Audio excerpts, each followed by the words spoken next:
crucial and critical issues that we're facing. Let me pick up where we are and talk about the possible ways out.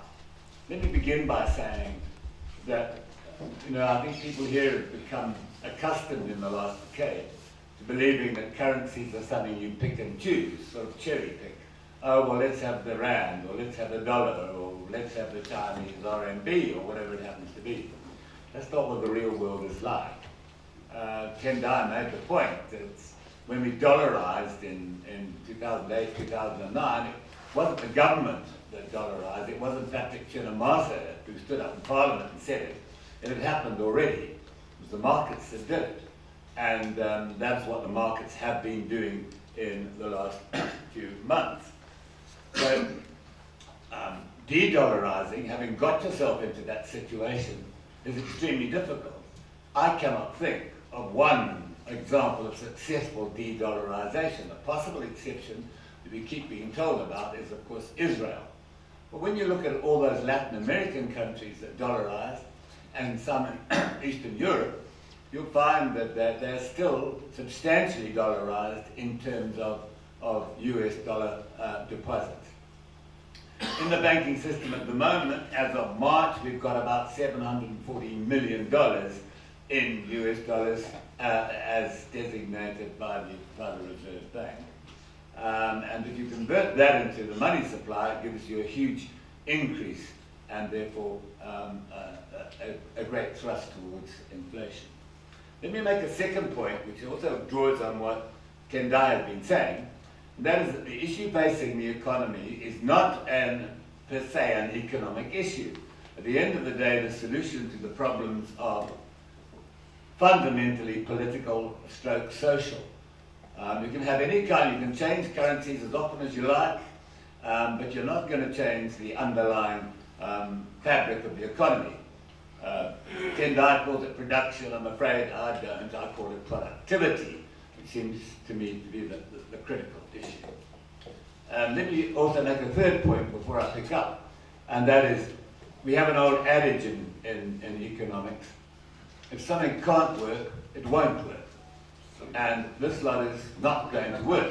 Therefore, you have to ask, well, where do we go from here?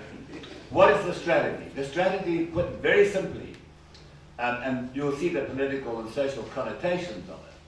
The strategy is to squeeze the supply of local liquidity, i.e.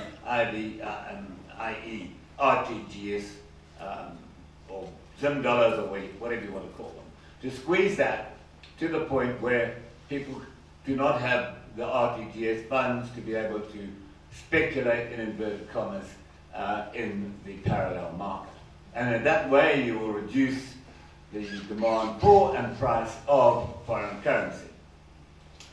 One of Tendai's erstwhile colleagues, I won't name, gave a long talk yesterday, and somebody, just to punish me, I think, sent me a podcast, or whatever you call it these days, in which this chap said that we, I've never discovered who we were, we have decided that the exchange rate should be 4-to-1. And he then went into great detail as to how this is going to work. But clearly, when we look at the strategy, the only way to hold the exchange rate at the sort of levels that government hopes, and according to this source who talked about we the whole time and was at a meeting on Sunday with whoever the rest of the we's were, and they were discussing, and they decided the proper rate was 4-to-1. And what's happening in the parallel market, where today it's about 12, apparently it was 13.5 yesterday. Who knows? These are just numbers that are thrown around on the websites. But what they have decided is that the currency is going to, the local currency is going to strengthen vis-a-vis the US dollar. On what basis? Well, the obvious basis on which a currency strengthens is one, by a recovery of confidence, and that certainly isn't happening. This country is, the economic / political outlook has probably never been more uncertain. Certainly the currency outlook has never been more uncertain since dollarization in 2009. how do you encourage confidence? Is it through another 8 pages of exchange control documents that came out on Tuesday evening, and which were then quickly corrected, in inverted commas, by Governor Mangudya, who has a lot to correct, so this was just one other exercise. Arguably, the only sort of bright spot in the economy at the present time is, from a balance of payments viewpoint, is we've got a very good gold price. But the problem with that is that an increasing proportion of gold is not finding its way into formal channels, but is being sold informally because people can get paid in dollars then, rather than waiting to be paid via the Reserve Bank at a 45, 55 share out. What is the point of banning forex transactions or people buying and selling in US dollars? In effect, what you have done is you have cut a chunk of the economy. Now, how big that chunk is, but you can, if you want to give a parallel to that, you can say, when you took over the land in 2000, you cut a chunk of the economy then in the form of the commercial farming sector. Well, you've done the same thing now. Talking to people, they will tell you that construction contracts have come to a halt because they're being paid for in foreign currency, and so on. So you really have put a dead stop to a range of activities. And people are going to withdraw their dollars from nostros. At my bank, you can walk into so I was told yesterday, you can walk in, and if you've got a nostro account, you can draw out $1,000 US a day. So if people can do that, you can be sure they're going to do it. Because no one is going to want to leave the money in the bank for the Reserve Bank to take it over again, as they've done on 2 previous occasions. The squeeze on liquidity to make people, to deny them access to RTGS or Zim dollars, whatever you want to call them, includes raising interest rates. Well, you had to raise interest rates because they were massively negative, 90% or something negative. So you put them up to 50. But which banks can afford their customers or to charge their customers at those sort of interest rates? Answer, very few. So really what I'm leading up to saying is that the policies are designed to squeeze liquidity, but they're going to squeeze what remains of output, and they're going to squeeze the economy in terms of production and exports. You have export flows at the moment of approximately $4 billion. Assume that just 1/4 of those are converted to the new currency at 6-to-1, the official rate. Then you're going to add something like 60% to the money supply. And that was going to be hugely inflationary. So the policies, the government that is committed to trying to reduce inflation is in fact feeding it. In the first, and here I disagree with Tendai, in the first 4 months of the year we had about a budget surplus of $570 million. And there are 2 aspects of that you have to look at.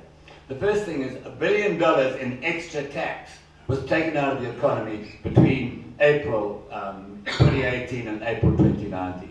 Most of it in the fuel tax, which was $760 million, another $400 million almost in the pernicious 2% transaction tax, the balance in things like PAYE and VAT, etc.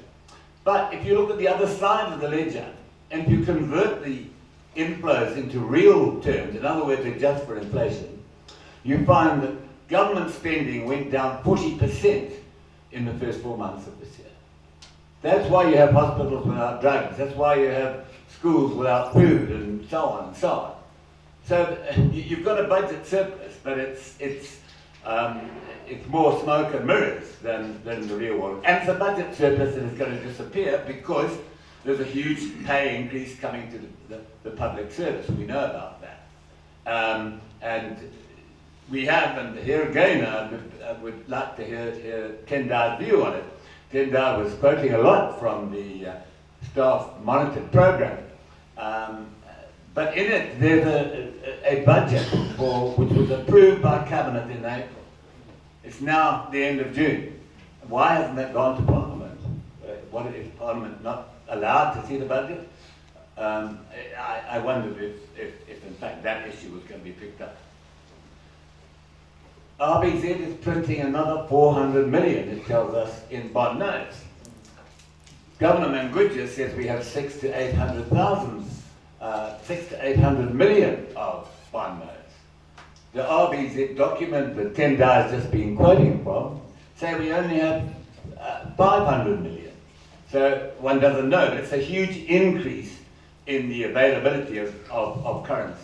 So is that just going to find its way back into the parallel market? My point is government policy self-contradictory?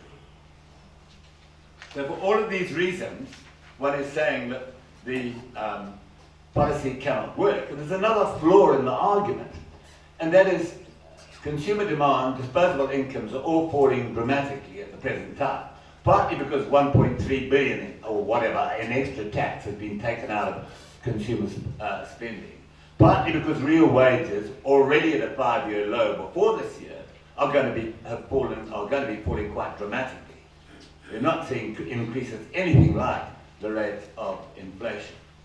Partly because informal income is down, or formal sector income is down dramatically because of the cyclone, the drought, and of course lower tobacco prices, which affect a lot of informal producers. So really what we've got is a government that is taking consecutive bites at the same cherry, and there's not a hell of a lot of the cherry left as a result. We started in 2016 with bond notes, then we had the Nostro accounts, then we had the fourfold increase in fuel prices, which was really just another tax. Then we had devaluation of 60%. Since that 60% devaluation, we've had another 60% decline, depreciation of the currency through the day-to-day trading. So we're now at a cumulative devaluation this year of 85%. And this is speeding back into inflation very quickly. So the policy of trying to squeeze the local economy is self-defeating, because you're going to have to start spending money, and when you do that, then the budget surplus and so on will disappear. Leaving aside the legality of the measures, which Tendai has spoken about, which I know nothing about, a key flaw is that so many of the measures over the last 3 years have undermined confidence. You've shown that the currency is weak and it's depreciating. You're now making it compulsory for people to use a weak depreciating currency in which to trade. So it's a policy that can't work. So turning now to the future. As of now, re-dollarization looks to be the only way out. It may not be the optimal way. You may do it by randizing and instead of dollarizing, but I don't think that's feasible, because it's again a question of confidence deficit. People are going to say, no, thank you. We want to go back to the US dollar. GDP is going to fall, I think, by more than the number that Tendai was talking about. It's going to fall, I would have thought, by at least 7% this year. Inflation, which the government says is going to average 80%, is going to average much more than that. It's not going to end the year at 50% as the government says, but nearer 70, 80%. The budget surplus, as I've just said, is essentially smoke and mirrors, and was going to be overtaken by increased spending. And spending is going to rise more rapidly than revenue. So where does this leave us? Well, first of all, so far as the SNP is concerned, it leaves us up a creek without a paddle, in the sense we've made a number of promises, very soft promises, let's face it. But one of them is that we won't increase RBZ lending to government by more than 300 million. Well, I think you can kiss that one goodbye.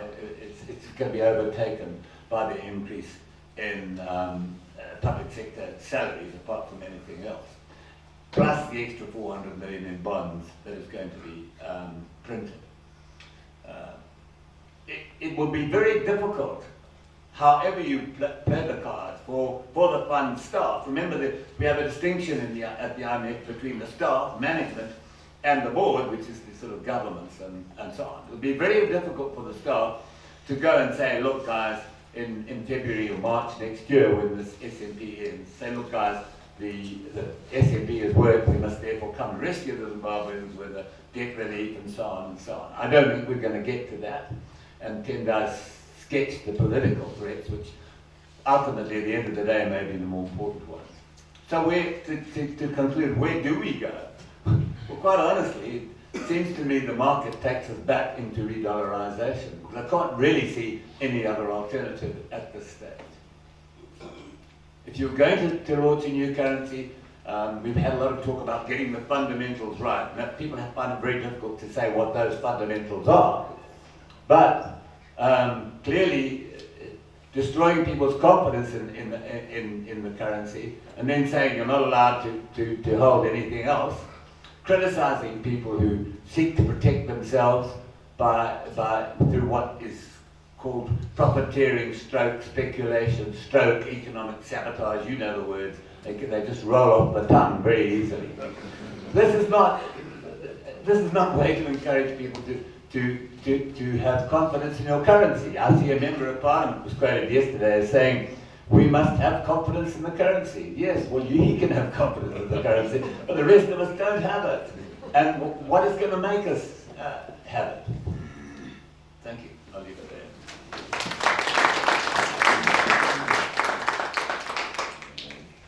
One word. Simple.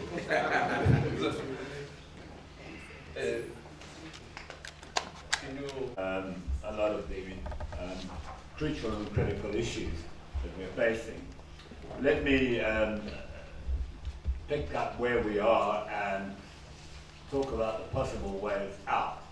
Let me begin by saying that, I think people here have become accustomed in the last decade to believing that currencies are something you pick and choose, sort of cherry pick. Oh, well, let's have the rand, or let's have the dollar, or let's have the Chinese RMB, or whatever it happens to be. That's not what the real world is like. Tendai made the point that when we dollarized in 2008, 2009, it wasn't the government that dollarized, it wasn't Patrick Chinamasa who stood up in Parliament and said it. It had happened already. It was the markets that did it. And that's what the markets have been doing in the last few months. So, de-dollarizing, having got yourself into that situation, is extremely difficult. I cannot think of one example of successful de-dollarization. A possible exception that we keep being told about is, of course, Israel. But when you look at all those Latin American countries that dollarized, and some in Eastern Europe, you'll find that they're still substantially dollarized in terms of US dollar deposits. In the banking system at the moment, as of March, we've got about $740 million in US dollars as designated by the Reserve Bank. And if you convert that into the money supply, it gives you a huge increase and therefore a great thrust towards inflation. Let me make a second point, which also draws on what Tendai has been saying, and that is that the issue facing the economy is not per se an economic issue. At the end of the day, the solution to the problems are fundamentally political stroke social. You can have any kind, you can change currencies as often as you like, but you're not going to change the underlying fabric of the economy. Tendai calls it production, I'm afraid I don't. I call it productivity, which seems to me to be the critical issue. Let me also make a third point before I pick up, and that is, we have an old adage in economics, if something can't work, it won't work. And this lot is not going to work. Therefore you have to ask, well, where do we go from here? What is the strategy? The strategy, put very simply, and you'll see the political and social connotations of it. The strategy is to squeeze the supply of local liquidity, i.e. RTGS, or Zim dollars, or whatever you want to call them, to squeeze that to the point where people do not have the RTGS funds to be able to speculate, in inverted commas, in the parallel market. And in that way you will reduce the demand for and price of foreign currency. One of Tendai's erstwhile colleagues, my won't name, gave a long talk yesterday, and somebody, just to punish me, I think, sent me a podcast, or whatever you call it these days, in which this chap said that I've never discovered who we were, we have decided that the exchange rate should be 4-to-1. And he then went into great detail as to how this is going to work.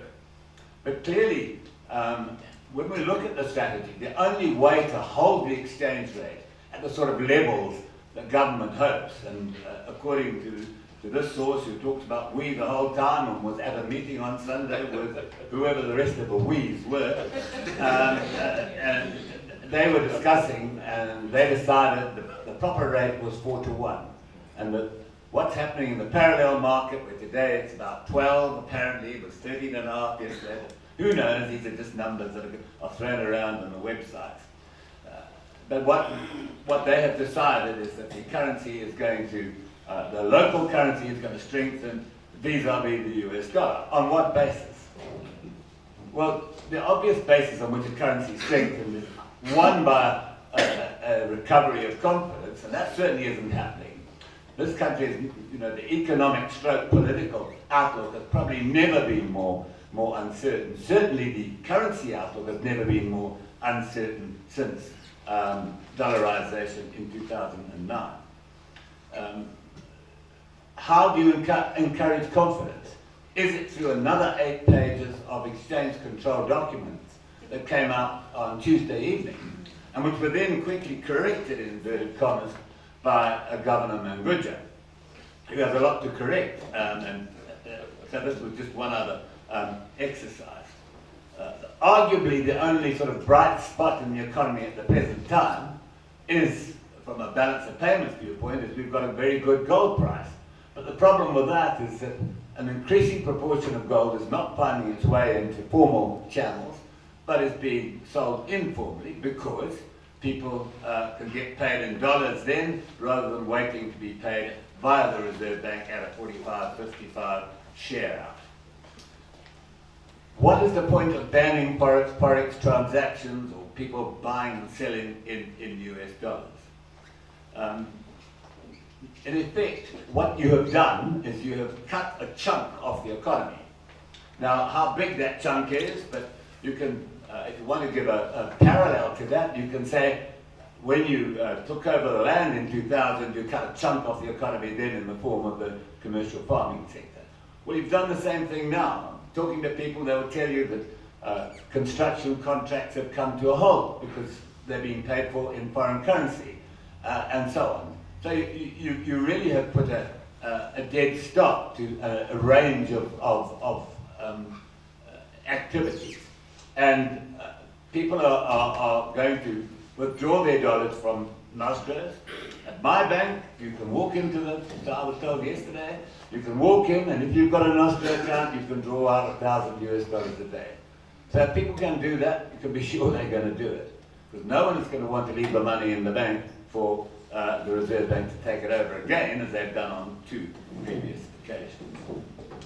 The squeeze on liquidity to make people, to deny them access to RTGS or Zim dollars, whatever you want to call them, includes raising interest rates. Well, you had to raise interest rates because they were massively negative, 90% or something negative. So you put them up to 50. But which banks can afford their customers, or to charge their customers at those sort of interest rates? Answer: very few.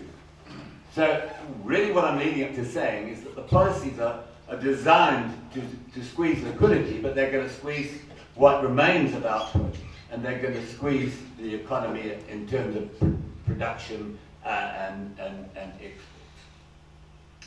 You have export flows at the moment of approximately $4 billion. Assume that just 1/4 of those are converted to the new currency at 6-to-1, the official rate. Then you're going to add something like 60% to the money supply. And that was going to be hugely inflationary. So the policies, the government that is committed to trying to reduce inflation is in fact feeding it. In the first, and here I disagree with Tendai, in the first 4 months of the year we had a budget surplus of $570 million. And there are two aspects of that you have to look at. The first thing is $1 billion in extra tax was taken out of the economy between April 2018 and April 2019. Most of it in the fuel tax, which was $760 million, another $400 million almost in the pernicious 2% transaction tax, the balance in things like PAYE and VAT, etc. But if you look at the other side of the ledger, and if you convert the inflows into real terms, in other words, adjust for inflation, you find that government spending went down 40% in the first 4 months of this year. That's why you have hospitals without drugs. That's why you have schools without food, and so on and so on. So you've got a budget surplus, but it's more smoke and mirrors than the real world. And it's a budget surplus that is going to disappear because there's a huge pay increase coming to the public service. We know about that. And we have, and here again, I would like to hear Tendai's view on it. Tendai was quoting a lot from the staff monitored program.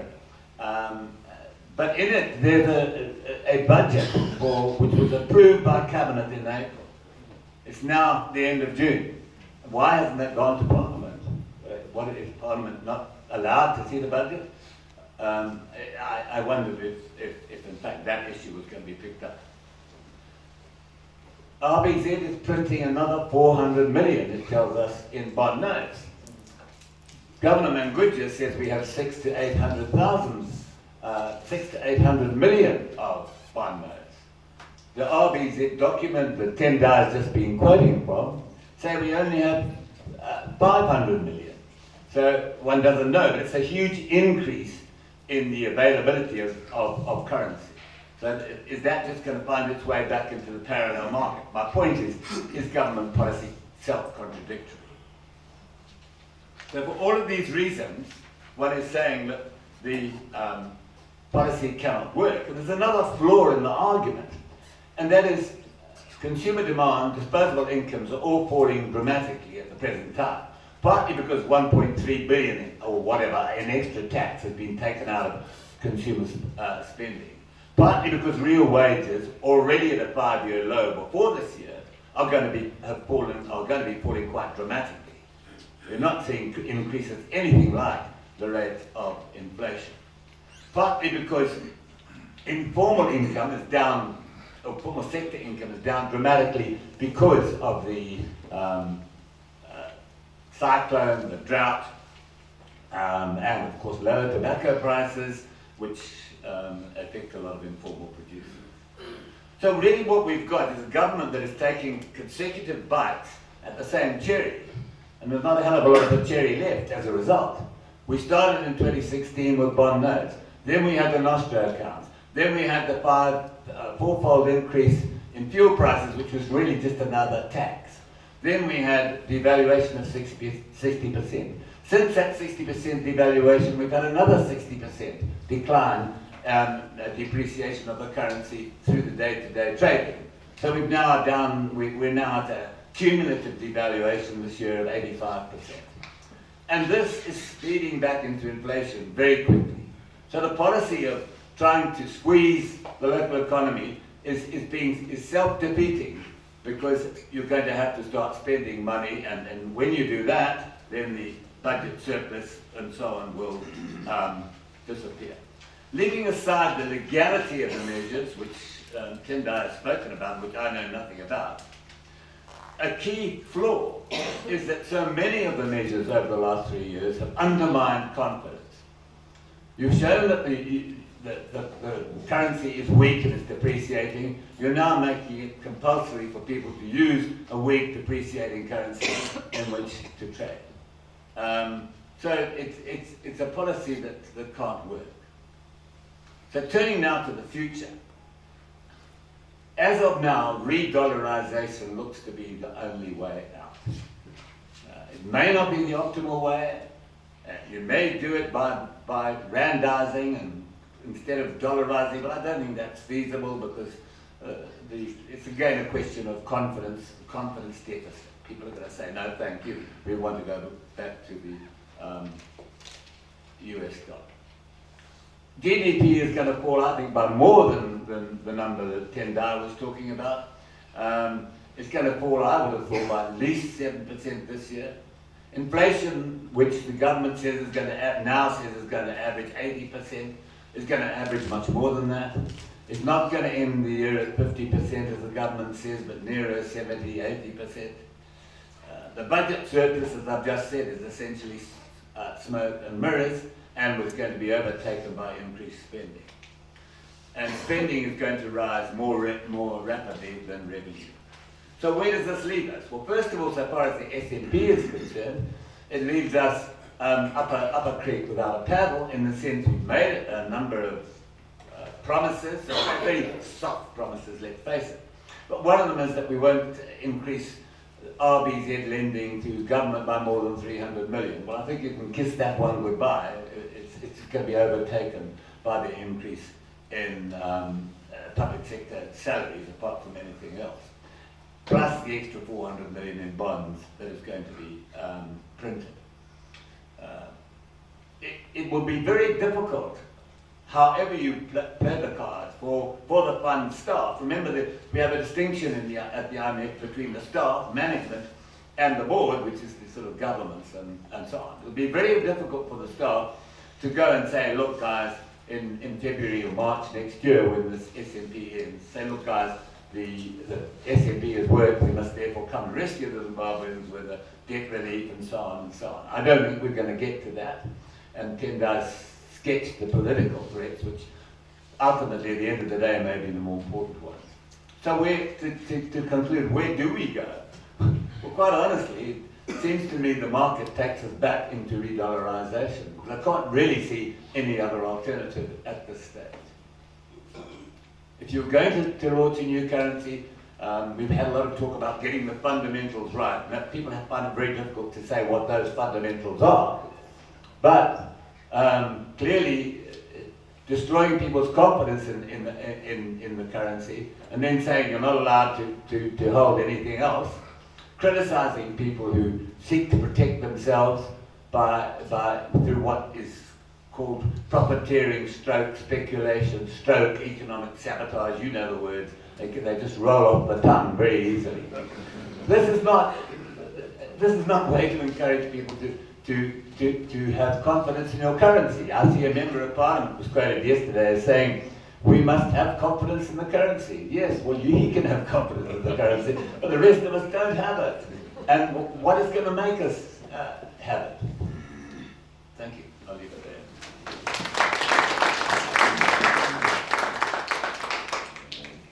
It won't work. Simple.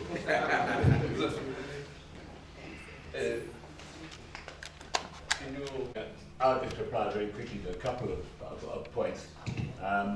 First of all, Basildon on the independence of the central bank. I go back a long time on this one. I was on the 1999 Constitutional Commission. There was a committee chaired by then Eric Bloch and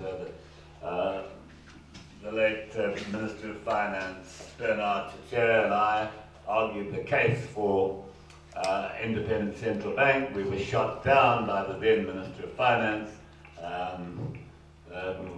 Yes, of course, Simba Makoni, that's right. I was getting a good opposition leader. We were also shot down by Jay Moyo. We were also shot down by Judge Ben Shlashwayo. These guys, you can't have that. So, if you have a knowledge of Latin America, I'm told, those countries and in Eastern Europe who went through hyperinflation all opted for independent central banks. And that's why we should have it, and it would be part of the agency for change. And that, I think, replies to what Fadzai was saying about the Reserve Bank Act. If you had an independent central bank, then that sort of thing would fall away. As to Finis's point there about bandization, of course he's right. You surrender the autonomy if you go to another currency. The only argument for the rand was in terms of customs union theory, etc., because we have more trade with it, etc. But otherwise, he's exactly right. I was never keen on the rand, partly because it's the most volatile emerging market currency, and is also endemically weak, and is also supported by industrialists. Those are three good reasons for not wanting to have it. As for Nadia and dollarization, well, I can tell you about a country where dollarization worked very well. It's called Zimbabwe. When we dollarized in 2009, we went through 3 or 4 years of double-digit real growth. Living standards improved, the economy began to recover until the electorate, in its wisdom, decided to return to the tried and trusted but failed party, maybe we didn't choose dollarization. I think we've all said that, but it's just one of those things. And once you got there, it's hell of a difficult to get out. And that is really the point that one was trying to make. And finally, if I can just reply to my friend Derek, yes, I would just have a question which I throw back at him. Namely, what has legislation got to do with it in this country?